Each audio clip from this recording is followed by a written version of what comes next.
East African Republic. On October the 21st, 1969, there took place a bloodless socialist revolution in Somalia, one of whose first aims was to forge a healthy economy based upon the united talents of her people. In traditional handicrafts, for example, crafts of wood carving, of stone cutting, ivory, metal, and leatherwork, there previously existed only the single craftsman, catering in a haphazard way for the needs of his tiny local clientele. The revolution changed that, setting up fully equipped cooperatives, in which the craftsman's skills could be enhanced through contact with his fellows, in which he could create more and better goods for an expanding market, including a hard currency market overseas.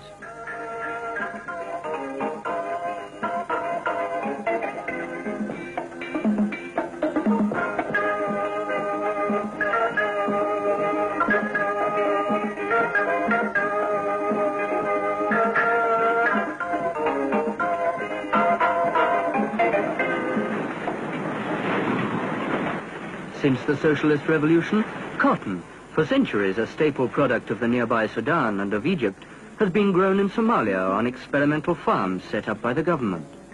In the Shabelle region, the Somaltex textile factory at Balad was built and equipped with the most modern equipment.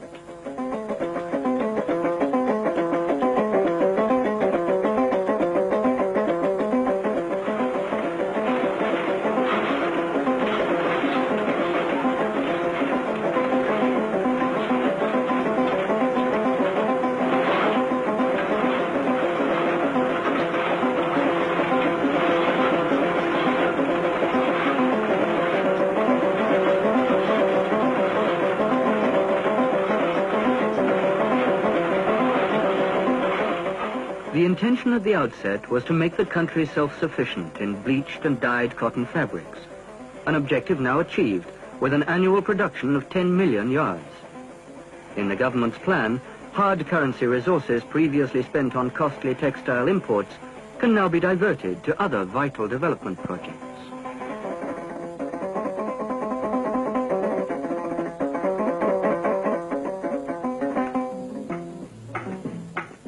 Weaving and pattern making have always been traditional Somali crafts, and the new freedoms offered by a domestic textile industry are encouraging still further these already developed skills.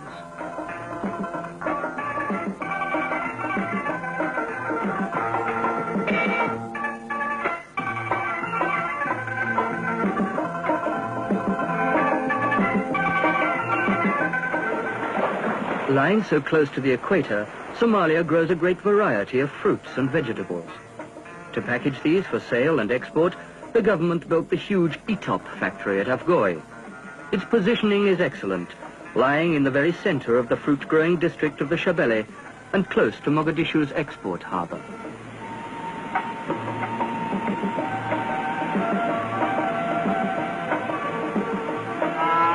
Somalia's greatest export is meat, not only as livestock, but also canned and processed. For this reason, the government set up two large canning factories, one in Mogadishu and another in Kismayu to the south.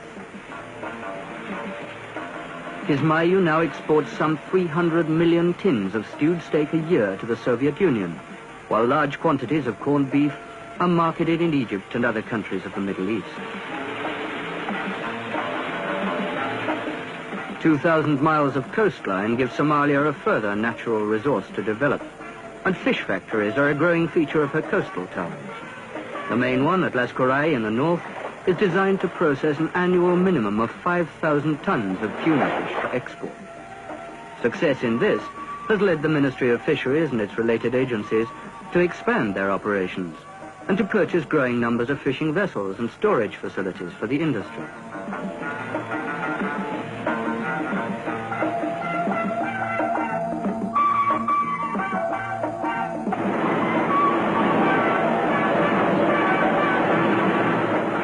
Before the revolution, Somalia's domestic needs were met almost entirely by costly foreign imports. Since 1969, she has gone a long way towards rectifying the situation. The Bail factory in the capital, for instance, now produces soap products, detergents and shampoos, sufficient to meet the entire country's needs.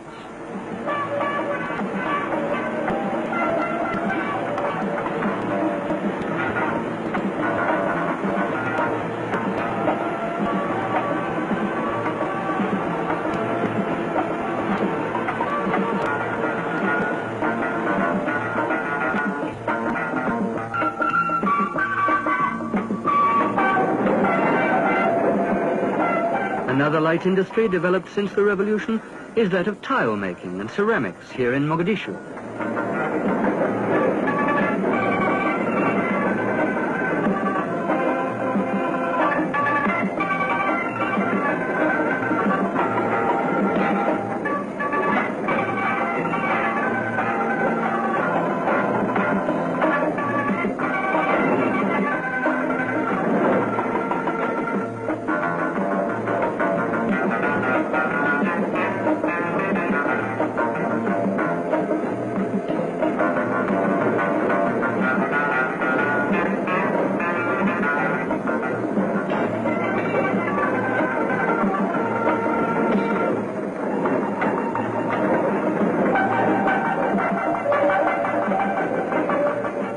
Made entirely from stone quarried locally in Burhakaba, the ceramics are the work of local craftsmen, encouraged by the flourishing industry.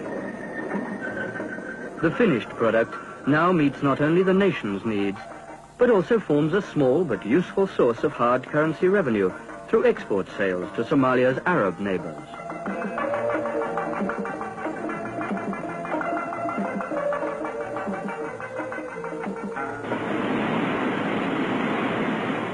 Tobacco has been grown on an experimental basis in Somalia for the past 16 years.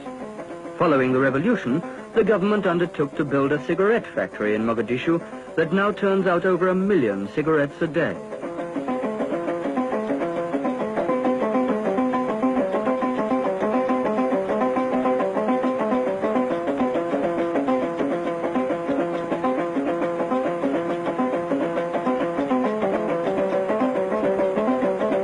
The same factory also produces matches of timber cut from the southern forests of Jilib in the lower Juba.